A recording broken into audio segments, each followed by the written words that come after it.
Bonjour à toutes et à tous, c'est New Magic, je suis ravi de vous retrouver pour cette nouvelle vidéo.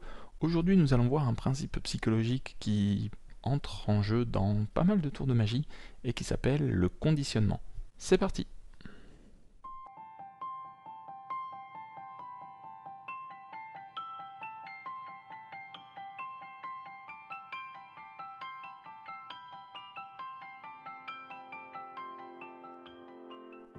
Est-ce que l'un de vous aurait une pièce à me prêter de 1 € par exemple? Oui, très bien, merci beaucoup.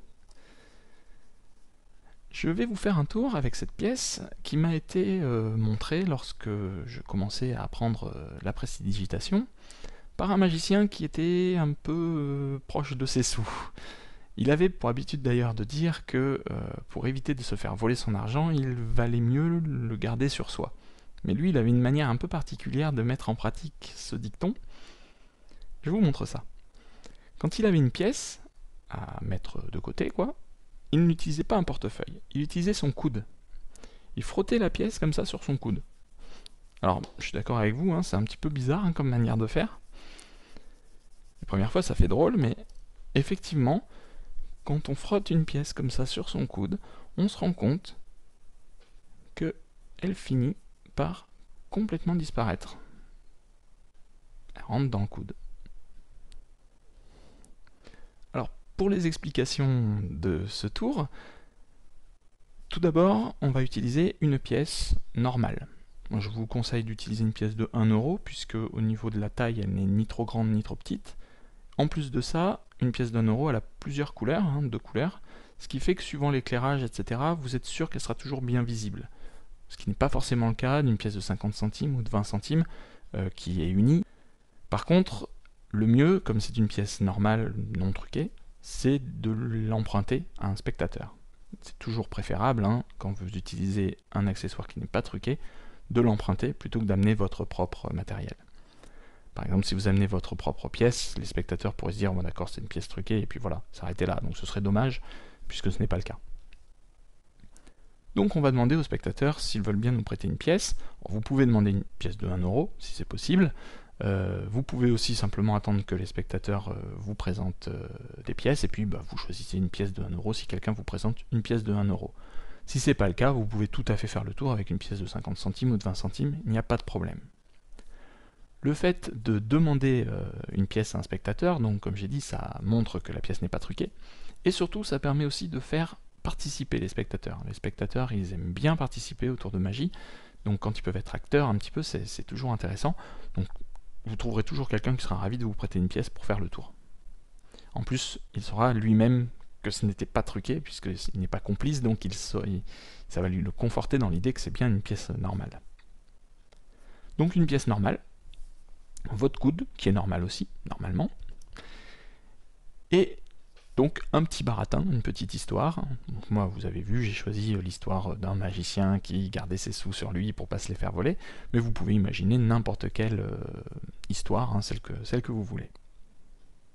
Alors maintenant, le tour se déroule comme ça. Donc vous prenez la pièce, après avoir expliqué votre petite histoire, vous prenez la pièce ici au bout des doigts.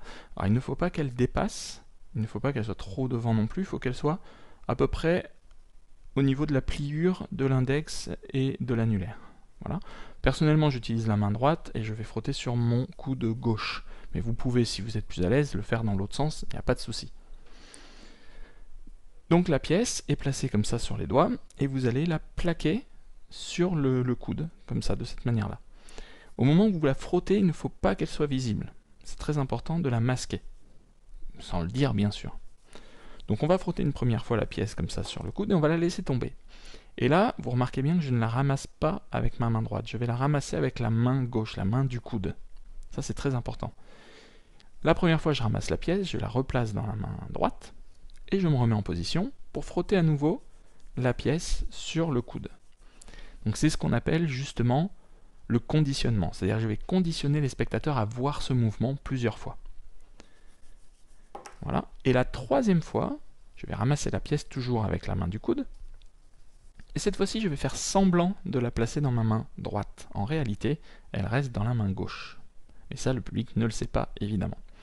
Donc je vous remontre, la troisième fois, je frotte la pièce, je viens la récupérer, je fais semblant de la prendre, alors qu'en réalité, elle est dans ma main gauche. Alors, pour faire ce mouvement, c'est assez simple.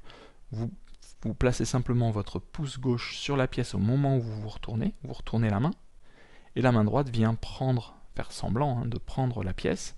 Ça va donner quelque chose comme ça, semblant de prendre la pièce, et la main gauche repart avec, pour se placer au niveau du cou.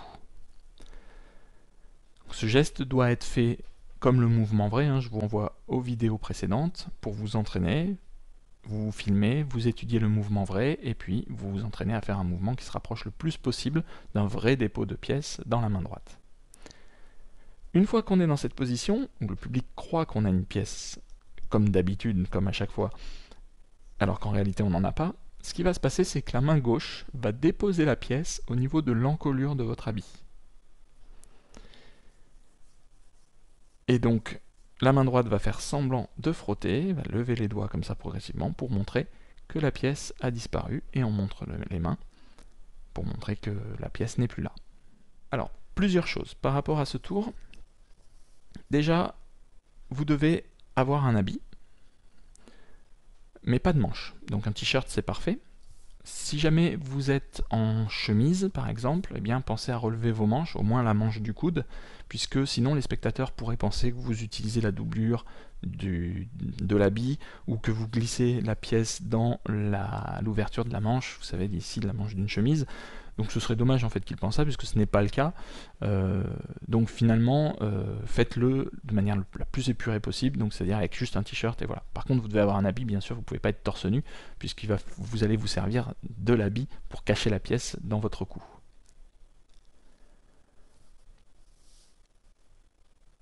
Alors maintenant, comment rendre la pièce? Alors bien sûr, il faut rendre la pièce. Vous ne pouvez pas dire aux gens, bon ben voilà, c'est fini, merci beaucoup, je m'en vais, au revoir. Non, vous ne pouvez pas faire ça, vous devez rendre la pièce. Donc pour faire ça, il y a plusieurs possibilités. La pièce, avec un peu de chance, est peut-être restée exactement entre votre cou et votre épaule. C'est-à-dire qu'elle est restée posée sur, on va dire, au niveau de l'omoplate, un petit peu au-dessus de l'omoplate.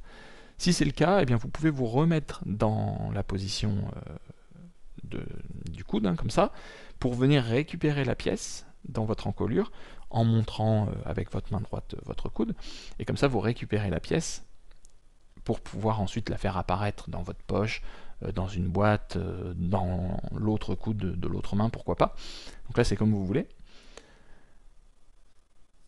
Ça c'est si jamais la pièce est bien restée là. En règle générale, malheureusement, elle tombe, elle reste rarement ici, enfin peut-être que pour vous ça marchera mieux que pour moi, en tout cas moi c'est assez rare.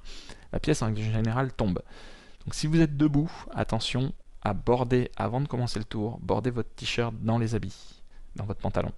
Parce que si la pièce tombe au moment où vous faites la disparition, les gens vont l'entendre résonner, enfin sonner au sol, et c'est mort. Donc pensez à vous border avant. Si vous êtes assis, c'est moins problématique, puisqu'en règle générale la pièce va descendre devant, et elle va se retrouver sur votre hanche, on va dire. Donc peu de risque qu'elle tombe vraiment par terre. Ça peut arriver quand même, attention. Donc entraînez-vous, encore une fois, pour voir la bonne position, et éventuellement bordez systématiquement votre t-shirt dans votre pantalon, et comme ça vous aurez moins de soucis. Par contre, effectivement, si la pièce est tombée, vous ne pourrez pas la rendre comme ça. Il faudra aller la chercher, c'est pas possible. Donc moi je vous conseille, avant de préparer le tour, enfin avant de le présenter, d'avoir un porte-monnaie à côté de vous ou des pièces dans votre poche. Un petit panel de pièces, des 20 centimes, des 50 centimes, des 1 euro, une pièce de 2 euros par exemple. Quelques pièces dans votre poche, au cas où vous ne puissiez pas la rendre en allant la récupérer. Comme ça, vous pouvez dire simplement que ce serait compliqué, il faudrait ouvrir, vous pouvez rigoler là-dessus, il faudrait ouvrir maintenant pour récupérer la pièce, donc pour te la rendre, eh bien, je vais te donner une autre pièce, et puis voilà. Vous pouvez lui donner un petit peu plus que ce qu'il a donné, ça peut être bien aussi, pour le remercier.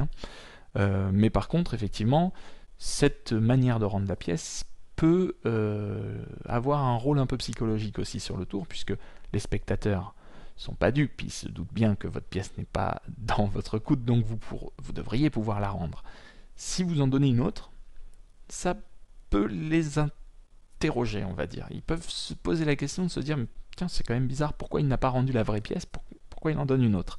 Donc ça peut être pas mal de faire comme ça aussi. En tout cas, quoi qu'il en soit, en faisant ça, vous êtes sûr de pouvoir rendre à la personne qui vous a donné l'argent, lui rendre une pièce. Alors, en quoi consiste l'objet de cette vidéo, hein, en quoi consiste cette fameuse technique, enfin, qui est plutôt un principe psychologique de conditionnement? Eh bien, c'est justement le fait de répéter plusieurs fois. On l'a vu, hein, ici en l'occurrence, on répète une première fois, on frotte une première fois la pièce sur le coude, on la laisse tomber, on la récupère, on la refait, et on refait une deuxième fois, on laisse tomber la pièce. Donc on conditionne les spectateurs à voir ce mouvement, et la troisième fois, ils n'y prêteront presque plus attention, et ils ne se rendront pas compte qu'en fait, on n'a pas récupéré vraiment la pièce, et que la pièce n'est plus là au moment où on frotte. Donc ce conditionnement va permettre d'habituer les spectateurs à voir un mouvement, à s'y habituer, pour ensuite mieux pouvoir réaliser une technique et la rendre moins visible, puisque les spectateurs ne feront plus attention à ce mouvement. Si vous ne faisiez pas ça, là par exemple pour ce tour-là, si vous preniez la pièce et que vous faisiez ça directement, les spectateurs se diraient bon bah ok, il n'avait pas la pièce dans sa main et c'est tout. Alors que là, le fait d'avoir fait plusieurs fois le mouvement, ils ne se doutent pas qu'en fait à ce moment-là vous n'avez plus la pièce. Ils se doutent que vous l'avez sûrement mise ailleurs, mais en tout cas ça, c'est une manière un petit peu de détourner l'attention, puisque ils ont vu plusieurs fois le mouvement, donc ils n'y prêtent plus attention, et donc du coup vous pouvez faire une technique de manipulation et elle passera quasiment inaperçue. Maintenant je voudrais attirer votre attention sur un dernier point sur ce tour, qui est quand même important, c'est que ce tour comporte une incohérence. Est-ce que vous voyez où se trouve l'incohérence? Peut-être que certains d'entre vous l'ont remarqué. En tout cas, il n'est pas logique de frotter la pièce avec la main droite et de la récupérer avec l'autre main. Ce qui serait logique, ce serait de frotter la pièce, de la récupérer avec la main qui a frotté et de continuer.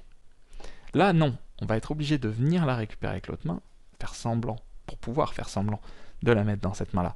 Donc ça crée une incohérence dans le tour. Ce n'est pas logique de changer de main pour venir récupérer la pièce, pour la placer dans cette main-là, pour venir la frotter ici. Donc ce n'est pas logique du tout de faire ce mouvement-là. Et je ferai une vidéo dédiée aux incohérences, mais pour ce tour-là, effectivement, cette incohérence, on ne peut pas la gommer. On est obligé de la garder pour pouvoir justement faire la technique de manipulation qui consiste à faire semblant de déposer la pièce dans la main droite. Donc, cette incohérence, il faut l'avoir à l'esprit. Il faut en être conscient. Surtout, c'est très important. Cette incohérence, elle est là. Et je ne l'enlève pas consciemment, mais je sais qu'elle est là. Deuxième chose, cette incohérence, en fait, ici pour ce tour, elle va être un petit peu masquée, comment dire, elle va pas être très visible. Alors c'est un peu facile de dire ça, mais les spectateurs sont intrigués par ce que vous faites. Vous êtes en train de frotter une pièce sur un coude. Qui frotte une pièce sur un coude? Personne. Donc les spectateurs vont être tellement surpris par ce geste-là qu'ils ne verront pas l'incohérence de rattraper la pièce avec l'autre main. Ils n'y feront pas du tout attention. Moi je fais ce tour depuis très longtemps, depuis des années, et je n'ai jamais eu quelqu'un qui m'a dit hey, pourquoi tu ramasses pas la pièce avec cette main-là? Personne. C'est normal en fait, ils sont comment dire, obnubilés, on va dire, surpris, intrigués par le fait que vous soyez en train de frotter une pièce sur votre coude. Ils attendent de voir où est-ce que vous voulez en venir. Donc si vous voulez, le fait de changer de main, c'est complètement invisible, ils ne s'en rendront pas compte du tout. D'ailleurs, vous pourrez faire l'expérience, après avoir fait le tour à quelqu'un, vous pourrez lui dire qu'il essaye s'il le souhaite, vous verrez que la personne se mettra comme ça, elle frottera et elle récupérera la pièce comme ça. Elle va pas changer de main pour récupérer la pièce, ce sera normal, mais elle ne se souviendra pas que vous aviez changé de main. Autre chose aussi peut-être que les spectateurs peuvent se dire que cette position n'est pas confortable. Vous êtes comme ça en train de frotter votre pièce, donc ils peuvent être amenés à se dire que le fait de ramasser la pièce avec l'autre main, c'est un soulagement pour votre bras en fait. Ça soulage le bras, de changer un peu le bras de position pour récupérer la pièce. Ça peut expliquer pourquoi on vient la récupérer avec le bras du coude, parce qu'en fait voilà, ça permet de détendre un petit peu, parce que la position n'est pas confortable en soi. C'est possible. Quoi qu'il en soit, il faut être conscient de cette incohérence. On reviendra donc sur les incohérences dans une vidéo dédiée. Gardez bien en tête cette mécanique, on va dire, de conditionnement des spectateurs à un mouvement, refaire un mouvement, toujours le même mouvement, jusqu'à amener une technique invisible. Et je vous remercie donc beaucoup d'avoir regardé cette vidéo jusqu'au bout. Si elle vous a plu, j'espère que c'est le cas, eh bien mettez un pouce en l'air pour me le dire. Et puis vous pouvez bien sûr, comme d'habitude, laisser des commentaires. N'hésitez pas à vous abonner, à activer la cloche de notification. Et quant à moi, eh bien, je vous dis tout simplement à très bientôt pour une nouvelle vidéo de la magie sous un autre angle.